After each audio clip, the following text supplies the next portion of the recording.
One of the more common injuries that we see athletically is the ankle sprain. We see it across all sports, and it's something that we deal with a lot here at the high school level, and then again at all levels of athletics. When somebody has an ankle sprain, usually the first thing we're going to do is what we call RICE, which is an acronym which stands for rest, ice, compression, elevation. Probably the most important thing we're trying to deal with initially is trying to control the swelling.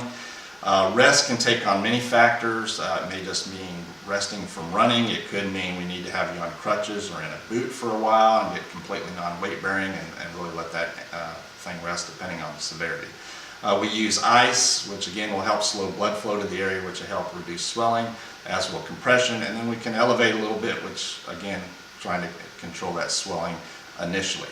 Anytime you get a very bad ankle sprain where you get quite a bit of swelling, maybe you're having really difficulty weight bearing, a lot of those maybe should be seen by a physician in x-ray just to make sure there's not a fracture, associated fracture with it rather than just a sprain.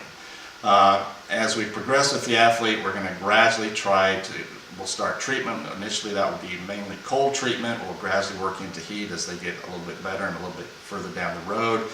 We'll be working to restore range of motion and strength about the ankle. We'll be gradually working, if they're not able to walk, we'll be gradually getting them ready to where they can walk. Once we get further down the road, then we're going to gradually work them through a running program that kind of starts them out jogging, gradually working them through straight ahead sprinting and then into cutting. And then once they can run and cut well, that's when we're going to be thinking about letting them try to return to their sport. And usually we're going to tape and or brace that ankle as they return to hopefully prevent other injuries from occurring. Next week I'll be back and we'll talk about the importance of hydration as it relates to athletic activity.